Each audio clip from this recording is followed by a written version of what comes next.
Welcome to the Possibility Action Network podcast. I'm your host, Stephen Middleton, aka Possibility Man. We're committed to bringing you guests who strive to better people's lives and serve as a force for good in the world. Today, our guest is Ruby Robinson Ricks. She holds a Bachelor of Science degree from Morris College with a specialty in biology. She is a registered nurse graduating from the Florence-Darlington Technical College. Ruby, welcome to the show today. Thank you for having me, Dr. Middleton. Well, I'm it's glad wonderful. to be here. It's really wonderful to be with you. The Possibility Action Network has an interest in people who start in a certain place in life and then end up in a place that they probably could not have imagined when they were children. So, where did you grow up? Tell me about where you were from. I grew up in the Lee County, which is Bishopville, South Carolina. That's about 20 miles north of Sumter, South Carolina. I see. So you grew up in a city. Gosh, I thought you had No. Okay. No, grew up in the county, Lee In the County. county. Uh-huh. And the city is Bishopville, South Carolina. I see. So you have a Yes. Bishopville address, but you actually grew up. So let me ask you, in the county, and counties are different. Was this a rural part of Lee County, or were you closer to the city?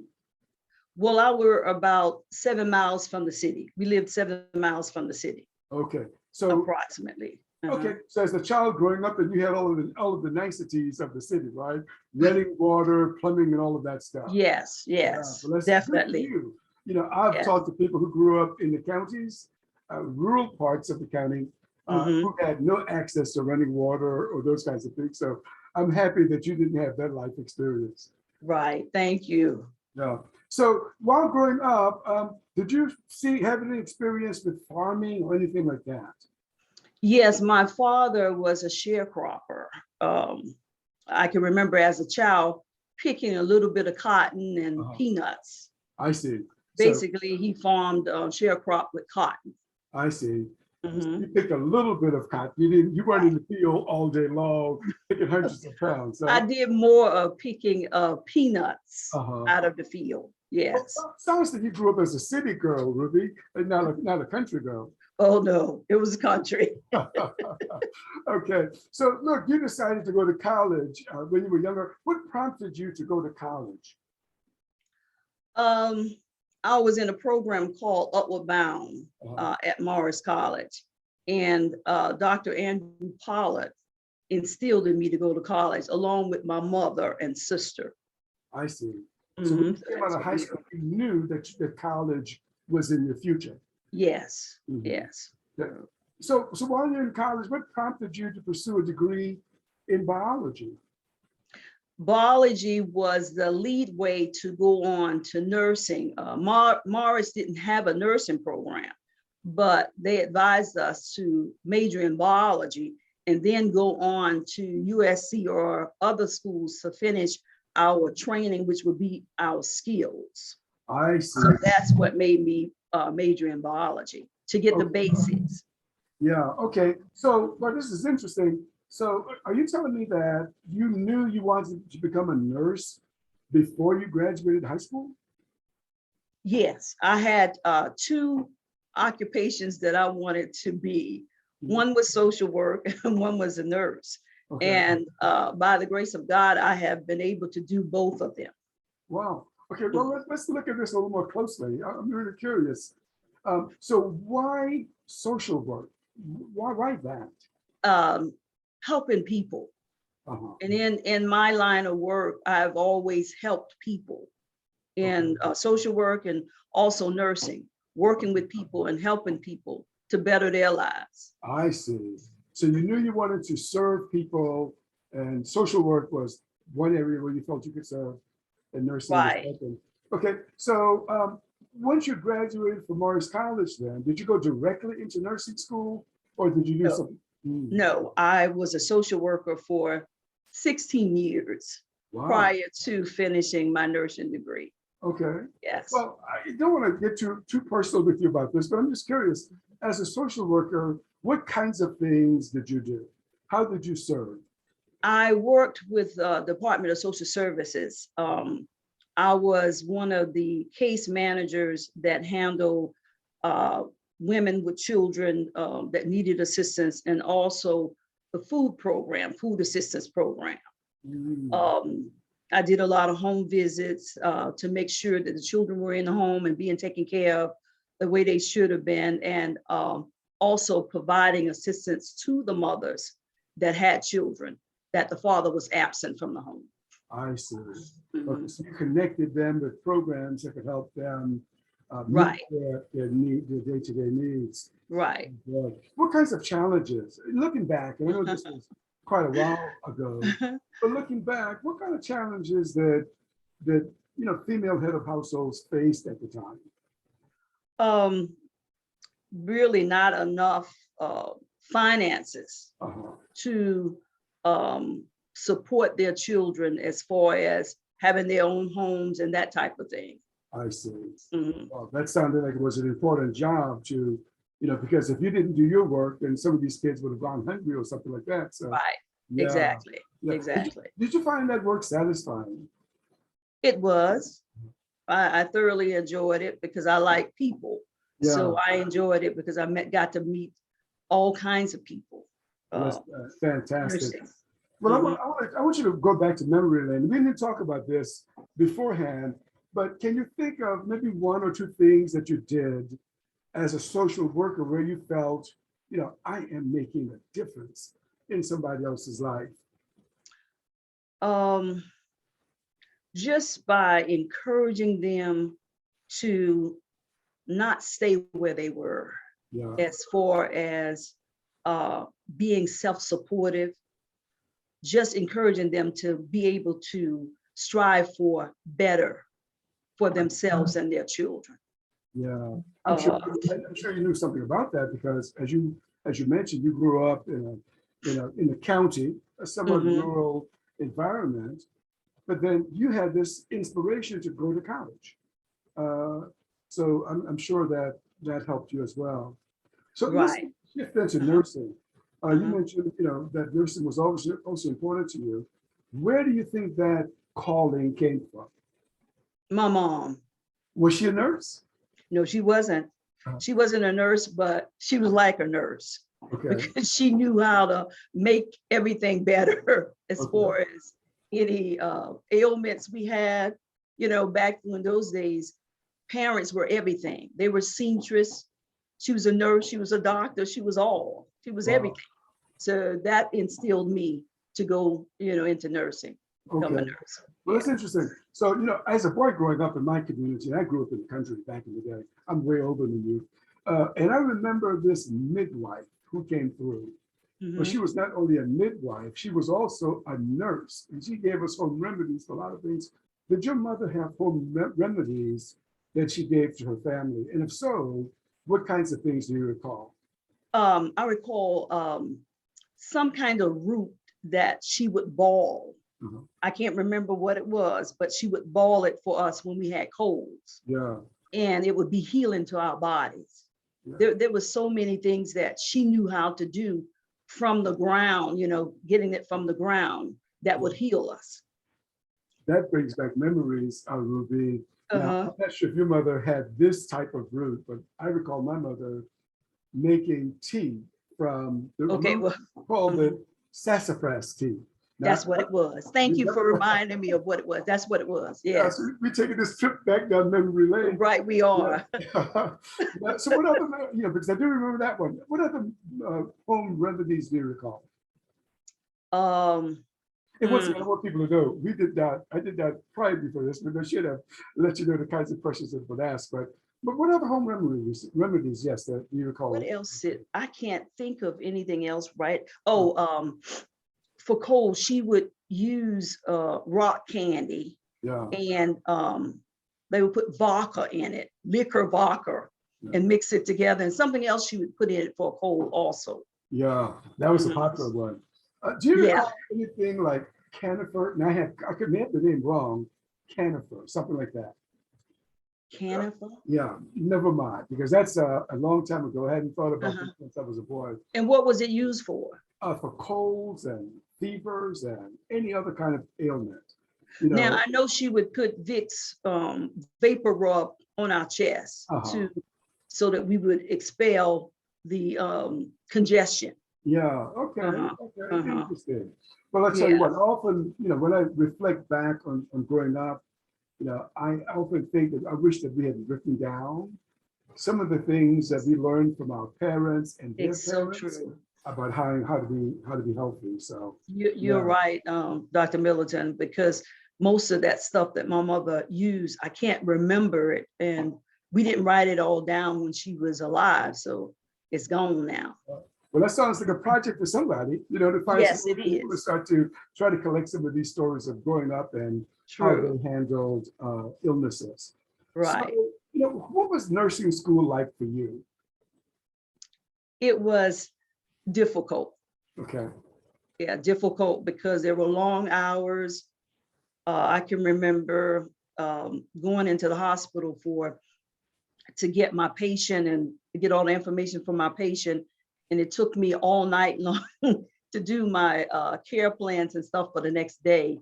And when we'd get to the hospital that morning, I can remember the instructor would tell us, no sleeping in the conference, no sleeping at all. We would be so tired and sleepy, we'd be bowing our heads in the pro conference.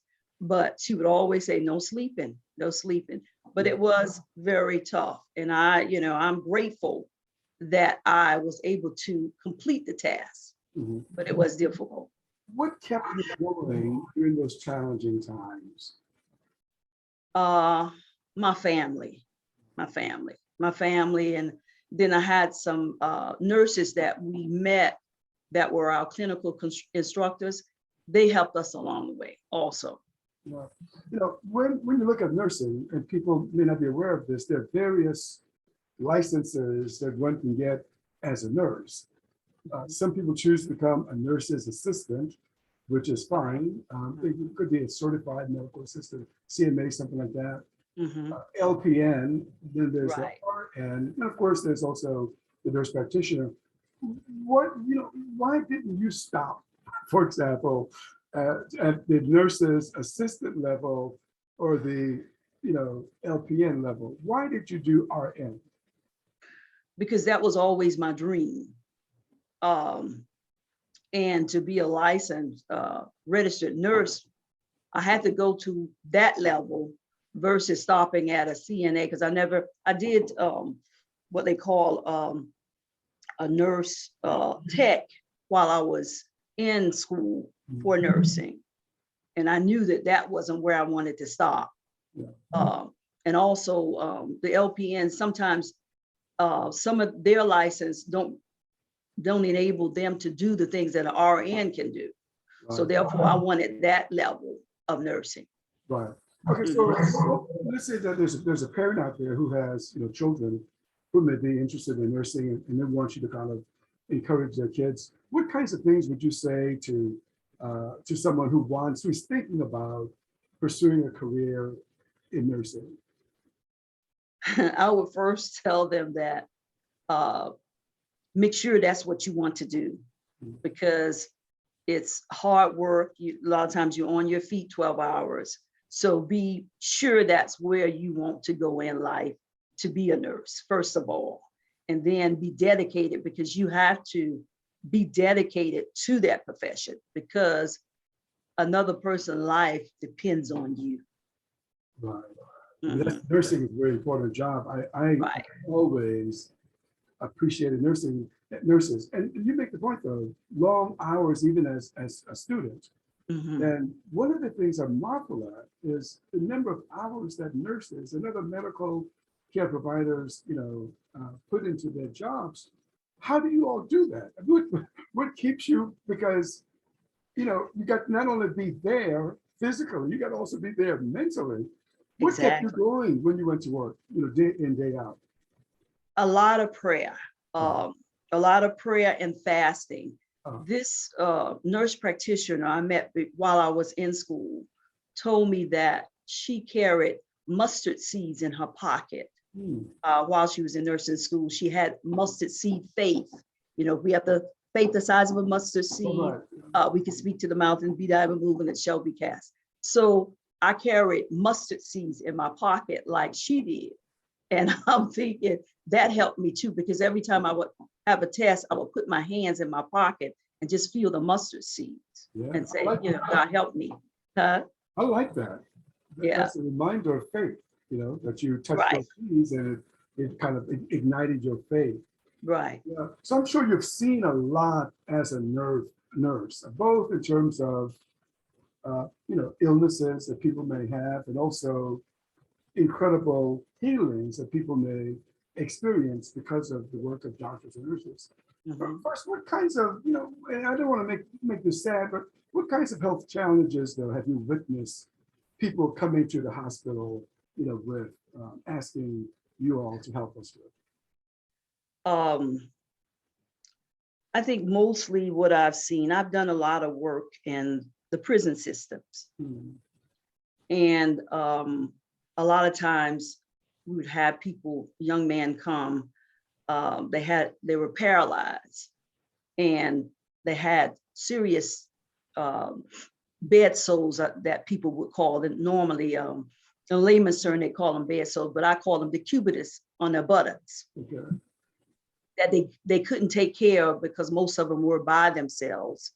But when they came into the prison system, that was to me more, you know, really touching to my heart to know that these men were incarcerated, but they had these bad decubitus, you know, on their buttocks. Right. Wow. That was very challenging, you know, working in the prison system and seeing some of the things that these, because mostly I worked with men, Okay. that the medical problems that they had. Wow.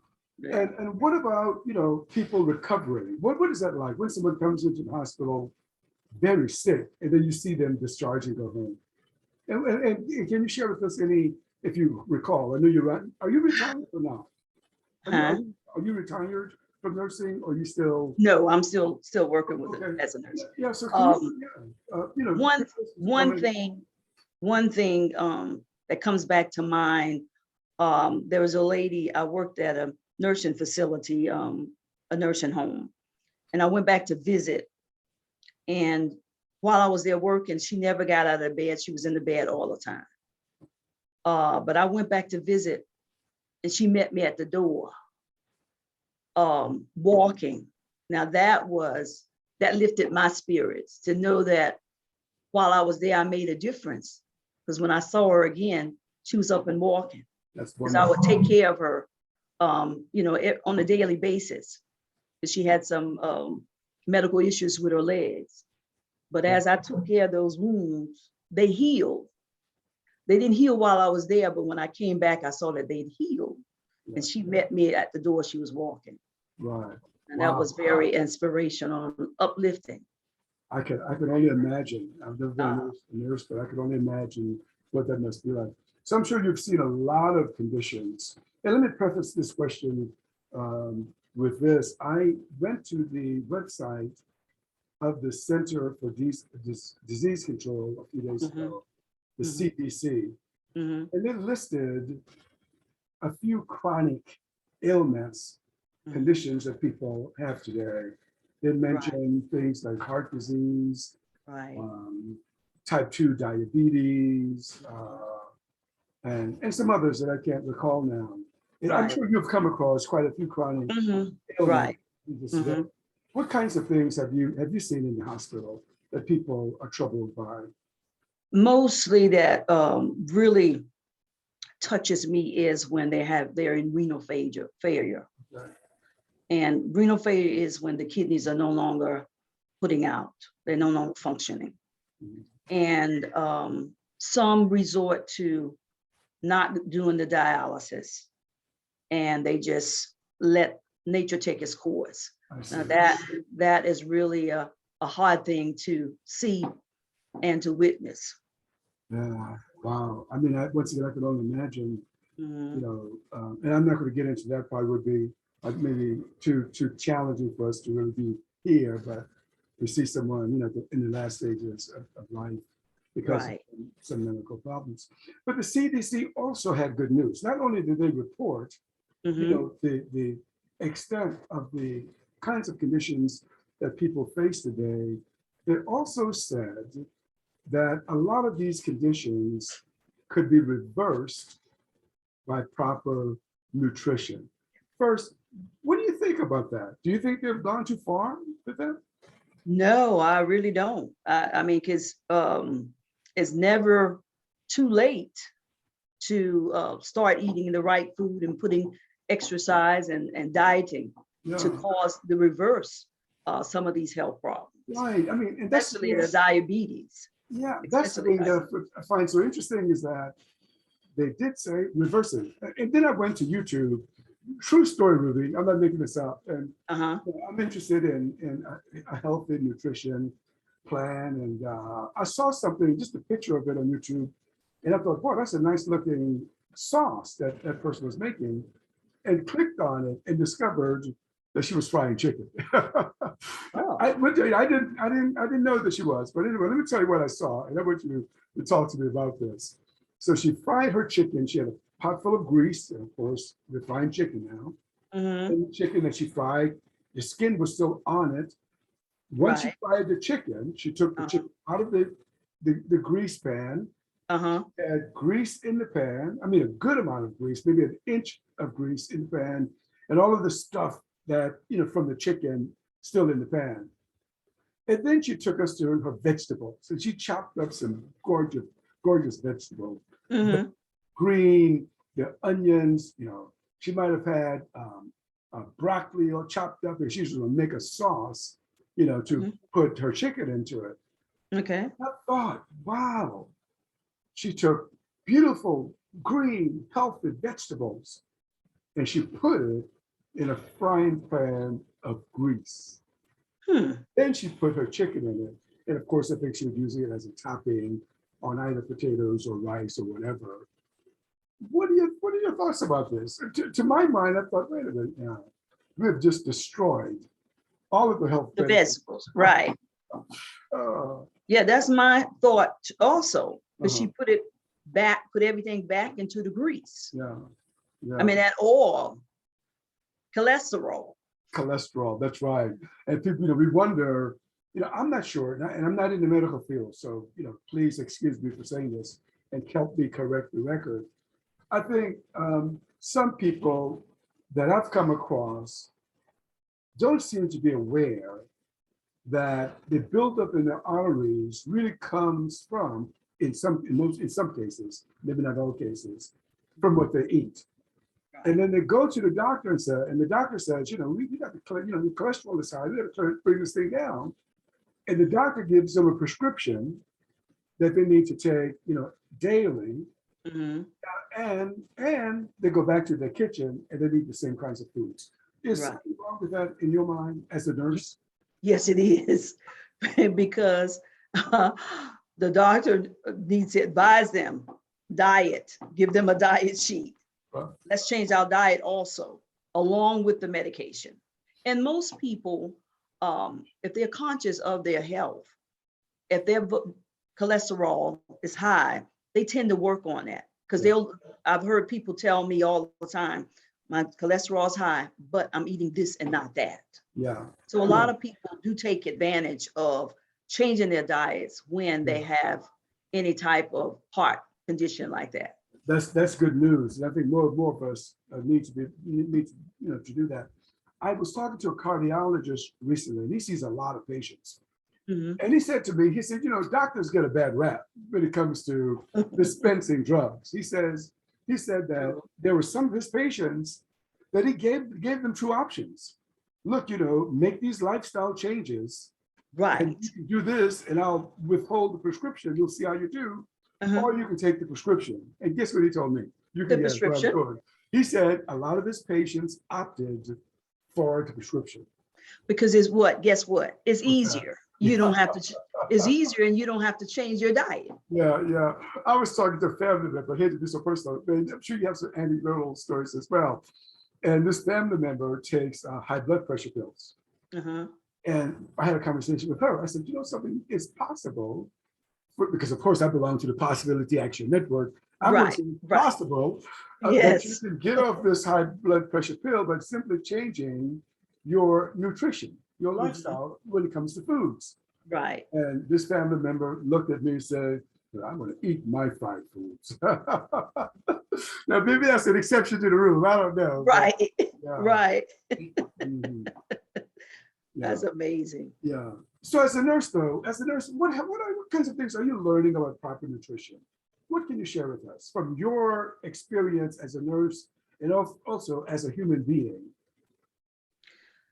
That nutrition is very, very important. Uh, It it's what you put in your body going to make the difference in your health, even how your complexion is what you put in your body. Yeah, I mean, that's so true. if we eat a lot of, a lot of fat food, we're gonna see it around our waist, especially women.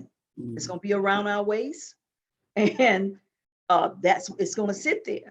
Right. But the nutrition, eating the right foods, your leafy greens, your lean meat, cutting into, trying not to eat that fried food. I know it's good, Yeah. and we want to do it. We want to eat it at some point, but don't make it a habit. Right. And so you've said, and I've come up with this cycle of health recently within the last 2 months. Mm-hmm. Here's what I've come up with. Number one, minimize the insults to my body that is from what I consume. So I want to minimize. I'm calling I'm calling, but do something that I know it's not good for my body, but I want to do it. I'm calling it an insult. So I Okay. want to minimize the insults to my body by noticing what I consume. That's number one. Number two, I say, I'm constantly in the process of tightening the reins. That is, I'm going to do better the next time. I'm going to do Right. better next week. Mm-hmm. The third thing that I do, Ruby, is that I monitor by going to my doctor for a blood test. Because a blood test, the lipid panel in particular is going to tell me about my cholesterol. And I Mm-hmm. go get my blood pressure checked, or I can check it myself. Right. I'll know, look, you need to tighten things up a little more. Mm-hmm. What do you think about my cycle of health? What do you think? That sounds great. I mean, that is great. I kudos to you. That is great. Yeah, well, I don't try to be perfect at this, and I'm sure you don't either. So, I mean, in terms of lifestyle approach to eating meals, do you strive to be a perfectionist, or how do you handle this?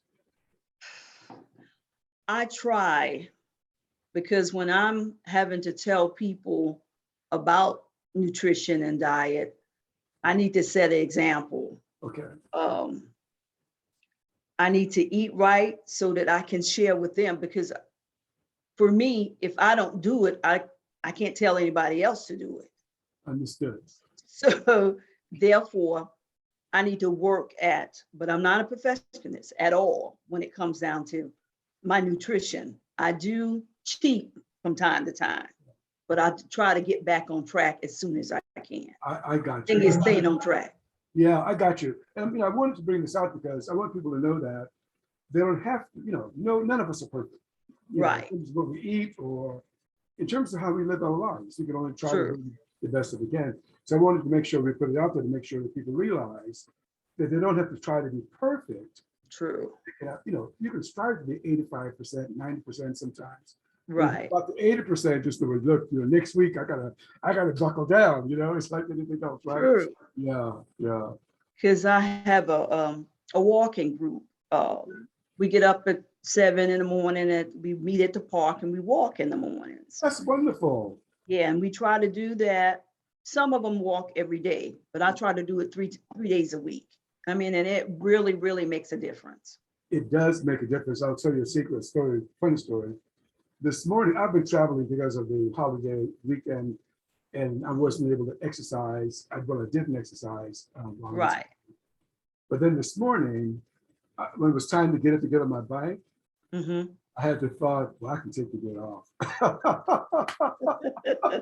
But Because you fortunately, got off track. that's right. Mm-hmm. But fortunately, I got on my bike, and the moment I started strapping on my shoes, I knew that I was ready to get on my bike. Even before I got to the bike, this Uh-huh. strapping on. So Right. yeah, exercise is important. Very, Yeah. very important. So we've covered two things, proper nutrition, the best you can. Mhm. And people can study this. It's all over the internet about lifestyle nutrition or lifestyle medicine, that kind of thing. We've mentioned exercise as being important. What else would you add to that for those of us who want to, do better with our health? Spiritual health. Yeah, yeah. Spiritual health.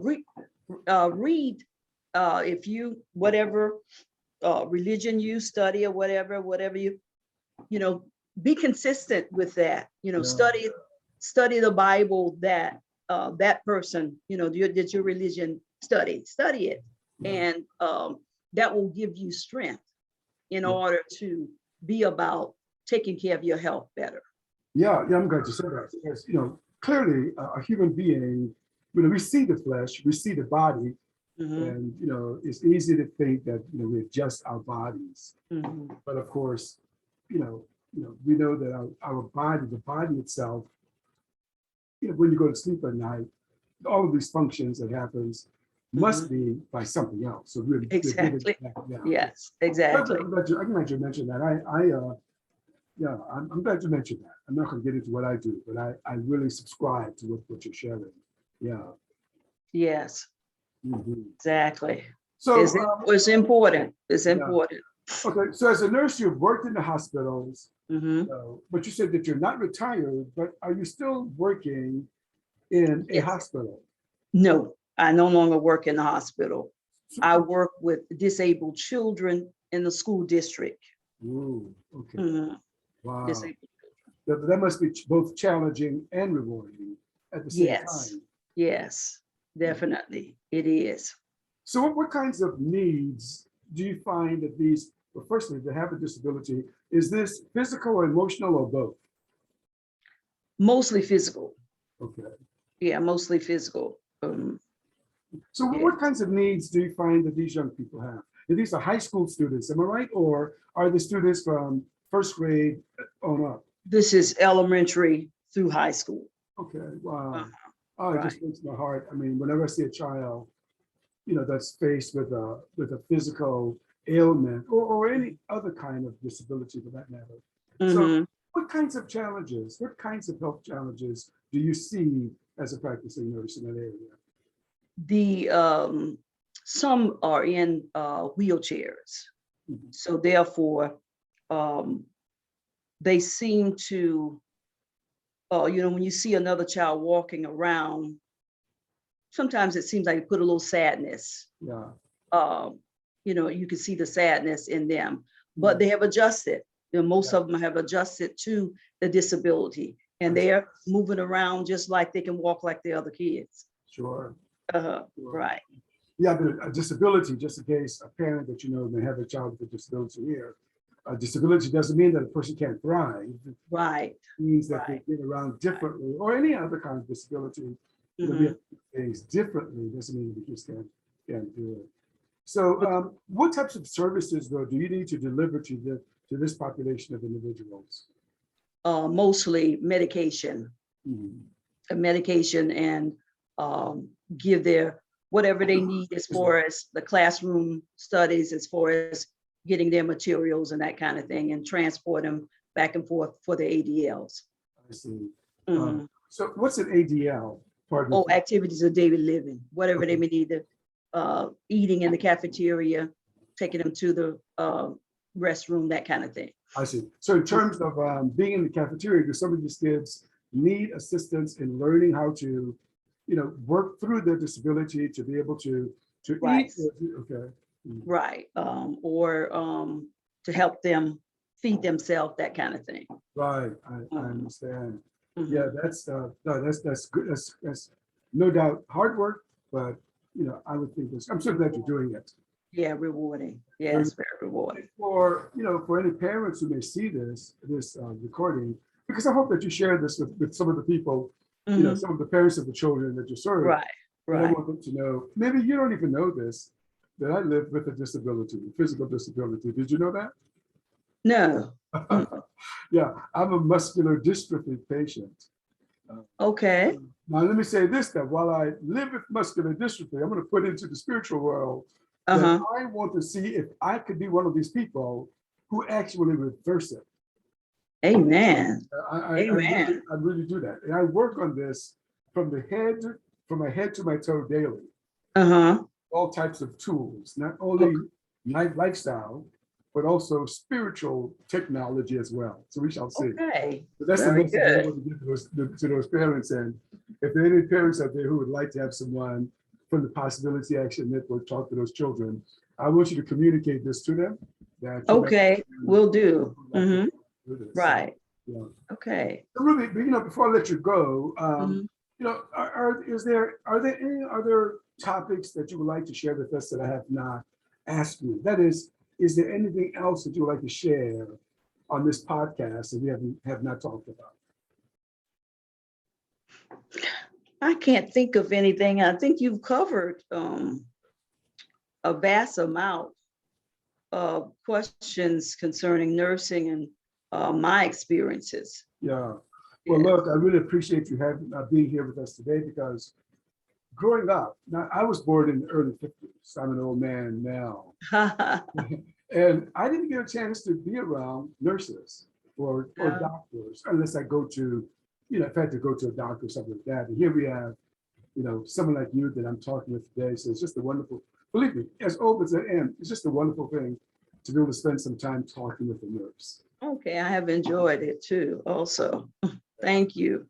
Okay, Thank you for having me. appreciate it. Okay, all right. Well, you have been listening to the Possibility Action Network podcast. I'm your host, Stephen Middleton. Our guest today has been Ruby Ricks, a registered nurse. Once again, Ruby, thank you for being with us today. Thank you. Thank you for having me.